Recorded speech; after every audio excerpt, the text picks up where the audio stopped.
इंशाअल्लाह अज़ीज़ 10 तारीख को साद भाई हमारे दरमियान में मौजूद होंगे इंशाअल्लाह। रिजेक्ट होगी, उसके बाद फिर लाहौर हाई कोर्ट ने इनको 10 तारीख को रिहा करने के ऑर्डर फरमा दिए हैं। और ये मुल्क पाकिस्तान में उनके चाहने वालों की बहुत बड़ी खुशखबरी, साड़ियों कांडर नहीं लगन देंगे इंशाअल्लाह। बाबा जी ने फरमाया था कि इस आवे को बिगड़ने को हमने ठीक करना है। आप यकीन करें कि इन जेल हुकाम वालों ने, इन हुकूमती इदारों ने बाबा जी के कंबल के ऊपर ठंडा पानी फेंकते थे। इसी तरह ये साद हुसैन रिजवी साहब के साथ कर रहे हैं।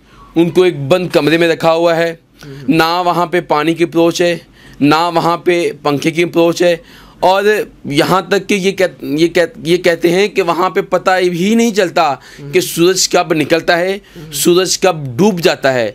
और उनके पास जो खाना पेश किया जाता है वो बहुत ही थर्ड क्लास खाना पेश किया जाता है। वहाँ पे उनको किसी भी चीज़ की रसाई नहीं है। उन्होंने बार बार डिमांड की है कि जनाबे वाला मुझे वो बुक्स प्रोवाइड कर दें। अस्सलाम वालेकुम नाजरीन, मैं हूँ गुलाम रसूल भट्टी और आप देख रहे हैं नोए इंसान। नाजरीन, बहुत से जो लोग हैं वो हमसे पूछते हैं साद भाई के बारे में, उनके केस के बारे में क्या पेशरफ्त हुई है। तो आज उनके साद भाई के चाहने वालों के लिए एक बहुत बड़ी खुशखबरी है और हमारे साथ उनकी जो लीगल टीम है, उनके जो मेन मेंबर हैं हमारे साथ, वो मौजूद हैं, ताहिर इकबाल मिन्हाज साहब। तो आइए उनसे बात करते हैं और खुशखबरी क्या है उन्हीं की ज़ुबानी आपको बताते हैं। अस्सलाम वालेकुम सर। जी वालेकुम सलाम सर, बहुत शुक्रिया आपने हमें अपना जो है टाइम दिया।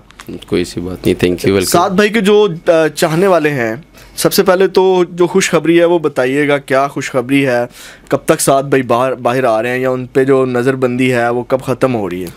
अल्हम्दुलिल्लाह कि साद भाई 12 अप्रैल को गिरफ़्तार हुए थे, नज़रबंद हुए थे। पंजाब हुकूमत ने मेंटेनेंस पब्लिक ऑर्डिनेंस के तहत उनको गिरफ़्तार किया था और आज उनकी हाई कोर्ट में पेशी थी। हुकूमत पंजाब की तरफ से रेफरेंस दायर किया हुआ था।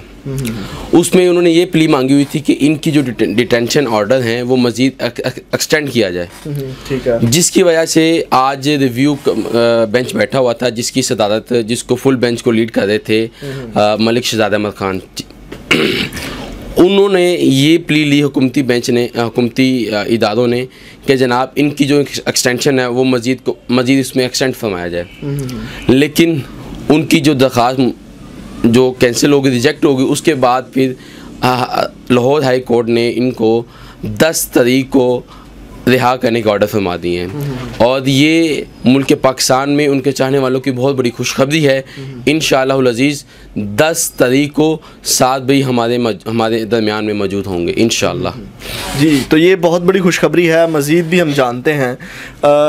मुझे ये बताइएगा ताहिर साहब कि कितने लोगों पे FIR हुई थी, कितने लोग अभी तक अंदर हैं और कितने लोग रिहा हो चुके हैं?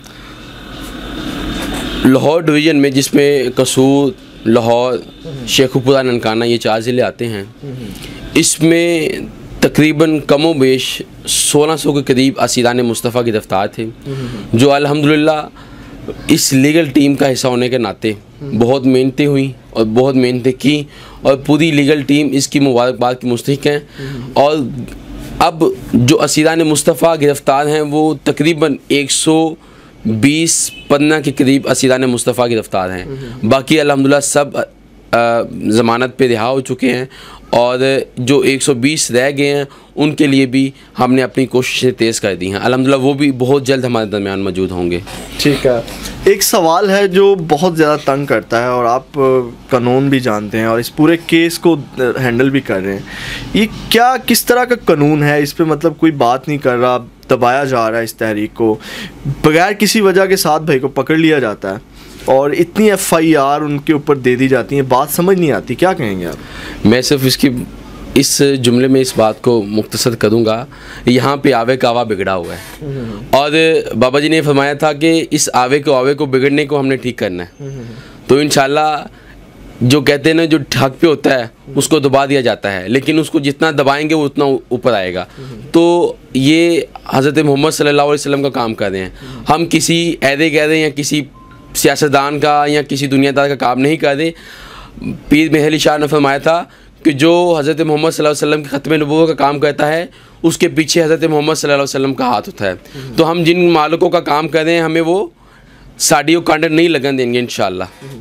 और आखिरी सवाल मेरा ये है, यकीनन बात है मुझसे बड़े लोग पूछते हैं क्योंकि हमने धरने में बड़ी कवरेज की है, लोग बड़े राब्ते करते हैं कि साथ भाई बाहर आ गए हैं, उनके साथ क्या है, उनके साथ अंदर क्या मामलात हैं, कुछ इस बारे में आप बताएंगे उनके चाहने वालों को कि जेल के अंदर उनके साथ किस तरह का सलूक रख रहे हैं और किस तरह की ज़िंदगी अंदर गुजार रहे हैं। ये बड़ी इंपॉर्टेंट बात है कि यहाँ पे नवाज शरीफ शहबाज शरीफ जेल में चला जाए, हमजा शहबाज शरीफ जेल में चला जाए, अब्दुल अलीम खान जेल में चला जाए तो जेल की रौनकें बहाल हो जाती हैं, जेल के तर्ज़ो अतवार बदल जाते हैं। मगर बड़े अफसोस से कहना पड़ता है कि जब बाबा खादम हुसैन रिज़वी साहब रहमतुल्लाह अलैह गिरफ़्तार हुए थे तो तब सर्दियों के दिन थे। आप यकीन करें कि इन जेल हुकाम वालों ने, इन हुकूमती इदारों ने बाबा जी के कंबल के ऊपर ठंडा पानी फेंकते थे, इतनी जुल्म ज़्यादती करते थे। इसी तरह ये साद हुसैन रिज़वी साहब के साथ कर रहे हैं, उनको एक बंद कमरे में रखा हुआ है, ना वहाँ पे पानी की अप्रोच है, ना वहाँ पे पंखे की अप्रोच है, और यहाँ तक कि ये कहते हैं कि वहाँ पे पता भी नहीं चलता कि सूरज कब निकलता है, सूरज कब डूब जाता है।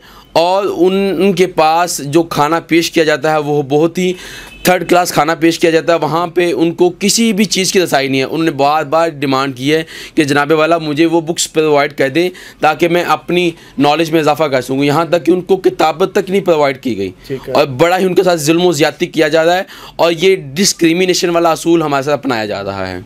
उनके किसी फैमिली मेम्बर को उनके साथ मिलने दिया जा रहा है? हाँ, हमने इसके हवाले से हाई कोर्ट में रीट भी की है कि उन्होंने अभी तक अलाउ नहीं किया, किसी उनके फैमिली मेम्बर कोई उनसे नहीं मिल सका। यहाँ तक कि हमने अपनी लीगल टीम के लिए, अपनी कंसल्टेंसी के लिए रीट की थी हाई कोर्ट में कि हमें उनसे मिलना है, लेकिन हाई कोर्ट ने वो उसको रीट को मेंटेन कहते हुए उसको डिसमिस कर दिया, हमें मिलने भी नहीं दिया। यहाँ तक कि हमें उनसे मिलने भी नहीं दिया गया। साद भाई के मामले में बहुत ज़्यादा सवालात हैं, लेकिन मैं एक लास्ट सवाल करूँगा, क्या वजह है कोई मतलब इतना हमारा कानून, आप कानूनदान है इसलिए आपसे सवाल कर रहा हूँ, कानून को समझते हैं, इस बारे में आप बेहतर राय दे सकते हैं इसलिए पूछ रहा हूँ, क्या वजह है कि वो कोई दहशतगर्द नहीं है, उन्होंने कोई अमल नहीं किया हुआ और इसके बावजूद इतनी सज़ा दी जा रही है? मतलब हम कहाँ पे खड़े हुए हैं? हमारा जो नारा है जो बाबा जी ने लगा के दिया था कि हमने हजूर के दीन को तख्त पे लाना है, हमारा ये नारा है और यही नारा इन हुकूमती अवानों में जब गूंजता है तो उनको दर्द होती है। इसी नारे की वजह से उनको तकलीफ़ है, इसलिए हमें उन्होंने दहशतगर्द बना दिया गया। हम ऐसे बिल्कुल नहीं हैं, हम मुहिब वतन लोग हैं, हम पाकिस्तान की जानो अमलाक की हिफाजत करने वाले हैं और हिफाजत करने वाले हैं। असल वारिस तो बाबा जी फरमाते इकबाल के वारिस तो हम हैं, इस मुल्क के पाकिस्तान के वारिस हम हैं और इन्होंने हमें एक मुल्क के पाकिस्तान के सामने दहशतगर्द बना के पेश कर दिया।